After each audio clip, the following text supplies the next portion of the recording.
สวัสดีค่ะอยู่กับช่องนิตยาชาแนลบ้านซอนะคะวันนี้นะคะพามาดูการทำงานของคณะกรรมการกองทุนหมู่บ้านสรศรีหมู่แปดเรานะคะก็เราจะทำงบดุลปันแบ่งปันผลนะคะค่ะหรือว่าเรียกง่ายๆว่ากองทุนเงินล้านนะคะนี่ก็ค่ะวันนี้นะคะก็กลับมาจากไปทำบุญนะคะไปดูลูกๆแล้วก็ไปดูบ่อดินนะคะค่ะ แต่นิดเป็นคนผิดคำพูดนะคะเนาะเพราะว่าตอนแรกนี้จะไปให้ทัน4โม3โมงนะ4โมงนะคะเนาะรถแมคโครก็เลยย้ายออกไปไม่เป็นไรนะคะที่จริงนิดนัดแมคโครวันนี้นะคะว่าจะลงบ่อแต่ไม่เป็นไรนะคะเนาะว่านิดเป็นคนผิดนัดเองค่ะนี่ก็บอกว่ารำ3โมงนะคะประมาณ4โมงนะประมาณ4โมงนิดถึงจะเสร็จงานนะคะพอดีแมคโครก็ไม่รอนะคะเนาะไม่เป็นไรค่ะไว้รอบหน้าค่อยวิ่งดิน ก็เลยมาทำงานกองทุนเงินล้านนะคะต่อสำหรับงานวันนี้นะคะมารอติดตามชมนะคะว่ายอดของเราว่าสรุปนะคะว่าจะกี่ล้านกี่แสนนะคะมารอติดตามชมนะคะอย่าลืมนะคะเป็นกำลังใจให้คณะกรรมการหมู่บ้านกองทุนด้วยนะคะ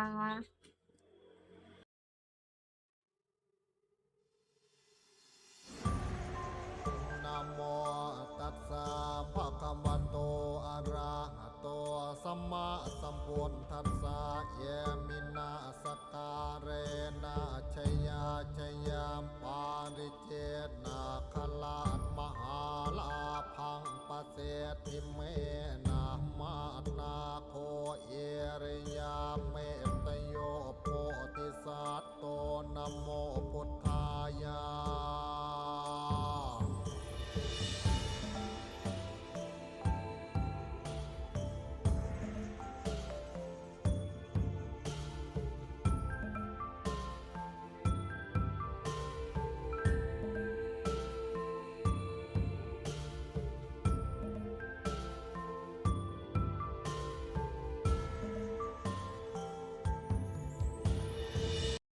ย้ายที่ดีก่อนนะคะแดดไล่ที่แล้วย้ายมาฝั่งนี้แล้วก็มารวมตัวเลขที่ฝั่งนี้ดีกว่านะคะ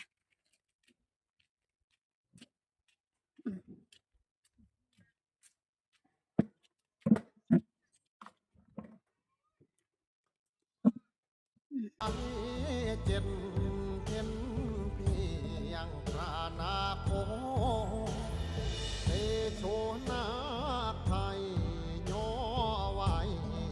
วางเสียนเวียนมาลาหอมหอมกลมพวมบาดาลสมสิ่งสังการผวยฟ้า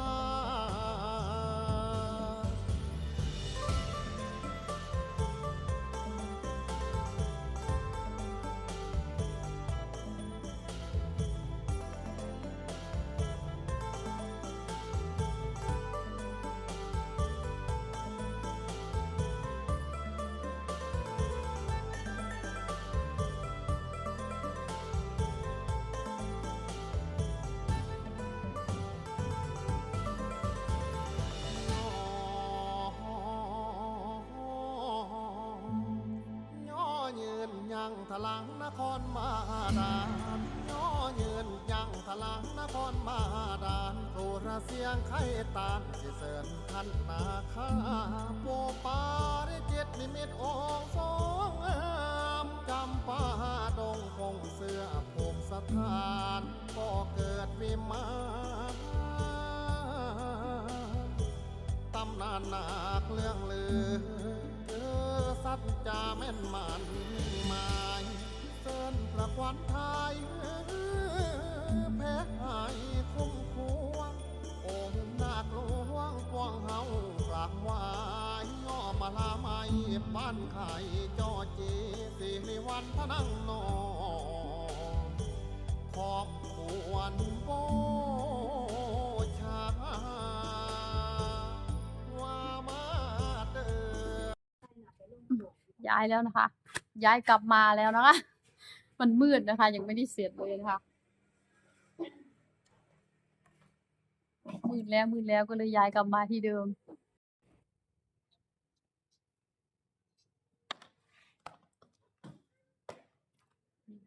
ใช่เรื่องง่าย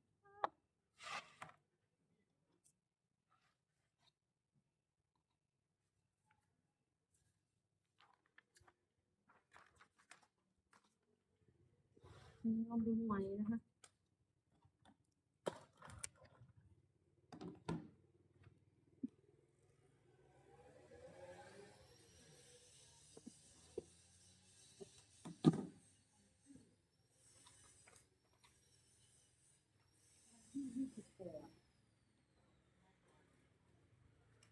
อืมไว้เดี๋ยวเอาไปเลยมาที่ใดบ่เอาอยู่นี่บ่มีเงินที่แปะเด้ เรียนให้ได้เขียนใหม่เด้ บ่แม่นเพราะว่าเพิ่นน่ะมัน28เมษายน28เดือน4ที่เฮาสอนให้เขาเจ้าเอาเพิ่นมีเงินฝากเขา ไหนเอาก็ฝากกับพรตัวเขาจะบาทคืนรวน7,000 โอ้ 35,000กับ37,000ใช่ไหมเออ37,000หมายถึงดอกเขาด้วย 35,700ฝากเขา อืมอืม35,000ถูกต้องแล้ว นี่แหละ มันผิดตรงนี้แหละ เราผิดตรงนี้แหละ อืม เอาเพิ่นสวยได้เสียมันมีหยังแต่35,000จ้ะเพิ่นถามเนาะแม่นบอกเพิ่นถามเพิ่นยัง35,000 มันไปใช้อันนี้คือบ่มีเดี๋ยวมัน โอ้แม่นอยู่หั่นน่ะเฮาบ่ได้เอานี่ไปให้ลาวไปแจ้งลาวบ่มีใบสั่งจ่ายบ่มีใบสั่งอันนี้ แต่ว่าเฮาก็ต้องเอาไปให้ยืนยันว่าเขียนลงอันนี้เฮาแม่นเฮาต้องได้เขียนแต่ว่า มันสิให้เฮาเราสิให้เฮาเขียนอันแรกนี่เดียวมันสิบ่กล้าเขียนอันสุดท้ายบ่ได้บ่มันลืม แรกกับอันแรกช่วง เดี๋ยวให้ไปให้เขียนใหม่เขาไปนั่งเขียนอยู่อำเภอไม่บอกเดี๋ยวเอาไปไหนเด้อวันที่24เนาะ แรกเขียนลง บ่เป็นหยังค่าบันไดนะเนาะประเด็น ตามว่าแต่มันลงโตมันก็ขาดหายไป อืมๆก็เขียนได้เบิ่นหั่นล่ะวันที่24บัดนี้ว่าจะเป็นวันที่26เนาะถึงใครถึงจุฑาทิพย์แล้วก็วันดีเพ็ญศรี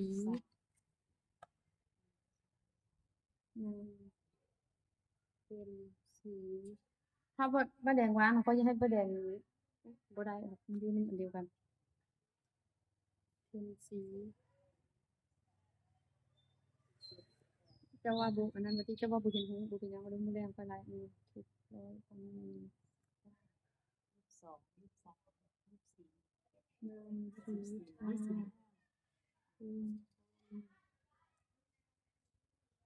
23 24 ฝากเขา24ยื่นหาเข้ามาถอน26 29แม่นจ้ะ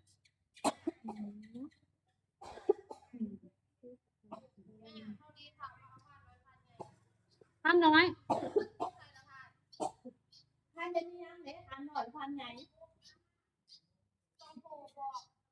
ไม่มียังมือใส่ เดี๋ยวสิแล้วนู่นนี่นะ2 3ตัว เนี่ยจะต้องโกงมาบอก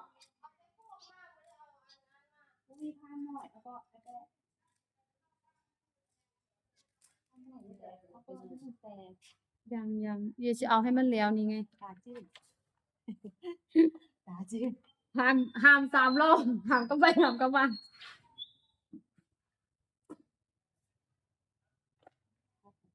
แต่ย่ามันอยู่หนีอยู่ที่หัวออกกินได้เนี่ยบาง เพื่อนนะเลยเราโอ้ยเงินเป็นล้านเนาะ แล้วนี่ก็มัน11มื้ออื่น โอ้เสียดายเอ้ย บ่ได้เอาที่สร้างใจนะเจ้าเพราะว่าทางใจได้เรื่องแล้วก็ได้ไปเฮ็ดรวบรวมจะได้เงินทุกขาดหลักเพราะงั้นเงินขาดบัญชีขาดบัญชี ว้ายเงินเข้าบัญชีมันบ่มีอีหยังเนาะมันก็แม่นหน่วย10ร้อย แต่พอมันหัวอยู่นี่แหละเอานี่ได้ไปเฮ็ดอ่ะเราต้องเอานี่มันก็ต้องว่า30,000กว่าที่สร้างใจคือเจ้า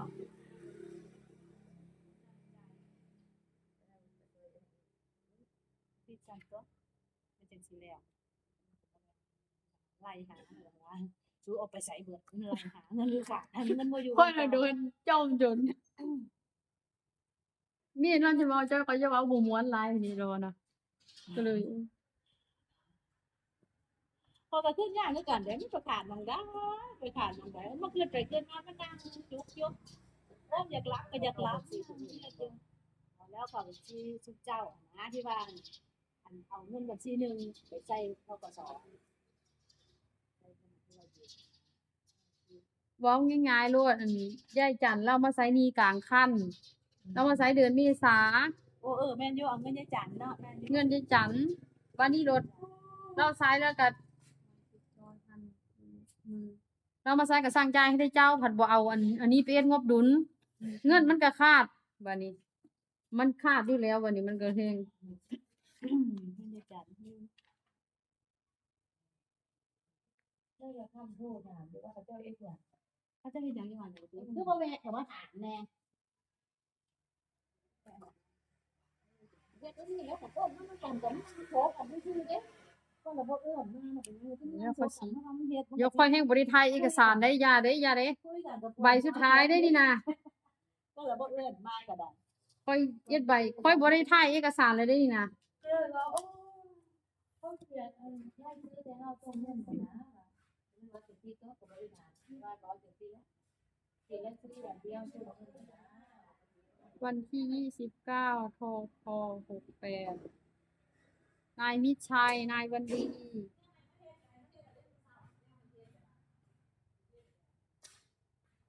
บ่ได้เฮ็ดนำก็เลยบ่เกิน นายวันดีสิทธิยา วันนี้ก็เปิดได้เดี๋ยวบ่เฮ็ดได้ว่ะ บริบอกประธาน ถ้ามาก็มาแล้วก็สิบ่อยู่ดอกเราก็สิบ่ได้มาดอกเราก็สิอยู่มาเพราะว่าให้เปิดมาบ้านโอ้คือว่าเอาได้อันนี้คือว่าหนาวได้ว่าได้บ่ได้หยังกินได้บ่กินจะได้หยังได้ปลาละเอื้อไปไหนเขาบ่ได้เย็นโดดเขาบ่กินเขาแลกินเขาใส่ได้ดีมื้อใดมันไปร้านอีกติบ้านมาใส่ก่อนบ้านนั้นนะไม่ซ่อมดีกว่า วันที่ ผู้ไปทุก10คนดีกว่า ตั้งแล้ววันที่19เนาะ เจี๊ยบนะ บ้านคุณเจี๊ยบจะได้อันงานไอ้นั่นไง บ้านคุณเจี๊ยบ บ้านค้างจ่าย เออ โบแดงสมมุติเฮาค้างจ่ายเขียนประกาศแล้วได้ เนาะ เขียนเลยประกาศเลย เพราะว่ามันสิลืม การคือลืมซื้อทาง เอา ชำ ใจ ระ คุณเอาใจคุณโอ้เราเอาผมมาลำเนาะ นั่งร่ำแล้วก็ให้ไปเบิดทุกคนนั่นแหละ ต้องคุยกันจะได้แล้วเขาได้คุยกัน มันค่อยน่ะบ่จะไปค่อยน่ะ คือได้ยินเขาคุยกันอยู่ในรายอยู่รับฟังเขาคุยกันอยู่ใน ต้องไปกันบ้าง จุกลงไป ไปโน่เขาหายที่ดอกวิเจียมน่ะเราหายอยู่ เราให้อยู่แต่ว่าค่อยน่ะยะบ่แดงมันบ่แม่นว่างานสำคัญน่ะนะ เขาเป็นหยังเขาบ่ไปก็บ่เป็นหยัง มันบ่แม่นจังซั่นไปอยู่บ่ได้ได้เงินน่ะเขาให้ร้อยให้พันให้หมื่นก็บ่เยอะเอาอย่าไป ใช่ บ่แม่นอย่าไปไปแบบว่าแต่งตัวธรรมดา โอ้ ไม่ได้รู้ตัวแต่ว่าคนเขาฟังจะเป็น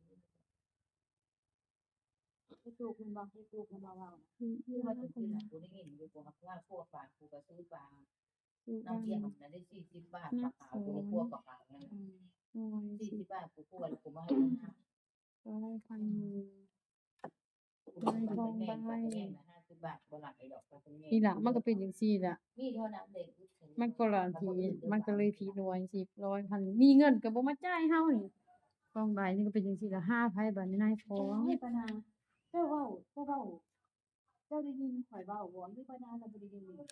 เขาว่าบ่ให้ยินเซ็นสัญญากันจังว่าเจ้ายิน อยู่กูร้านดีในนี้มึง เขาได้ยินเขาได้บ่ไปนะมาคอยเตือนอยู่คน ค่ะสำหรับวันนี้นะคะนี่ก็ทำกองทุนเงินล้านนะคะ สรุปแล้วนะคะ ยอดนะคะที่ได้นะคะ ไล่มาตั้งแต่ตอนบ่ายนะคะ ทำงานนะคะ ยอดนะคะ หน่วย10 ร้อยพันหมื่นแสนล้าน2,530,300 บาทนะคะ ลูกหนี้บัญชี1นะคะ บัญชี2นะคะแสดงได้เท่าไหร่นะบัญชี2นะเท่าไหร่บัญชี2ยกยอดเท่าไหร่ค่ะ แล้วก็สำหรับบัญชี2นะคะ หน่วย10 ร้อยพันหมื่นแสนนะคะ314,500 บาทนะคะ ยอดคนกู้นะคะเนาะค่ะ บัญชี1ก็2.5 ล้านนะคะ บัญชี1 2,503,300 บาทนะคะ ก็จะรวมกันทั้ง2บัญชีนะคะ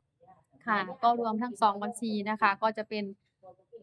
2,817,800 บาทนะคะ อันนี้คือเงินต้นนะคะ เงินต้นทั้งหมดนะคะ ของปีนี้นะคะ ประมาณนี้ ค่ะรวมยอดแล้วนะคะรวมยอดทั้ง2บัญชีนะคะ2บัญชีก็2,817,800 บาทนะคะสำหรับค่ะหนี้ของกองทุนหมู่บ้านสรศรีหมู่8ของเรานะคะ ก็เราจะได้ดอกนะคะ ดอกที่ธนาคารคิดนะคะ 169,068 บาทนะคะสำหรับวันนี้เราก็จะรวบรวมไปทำงบดุลนะคะ ให้เสร็จค่ะนี่ก็ทำประมาณบ่าย2นะคะที่นิดมานะคะทำตั้งแต่บ่าย2จนตอนนี้นะคะ จะ6โมงแล้วนะคะค่ะสำหรับคลิปนี้นะคะนี่ก็ขอจบคลิปไว้เพียงเท่านี้นะคะ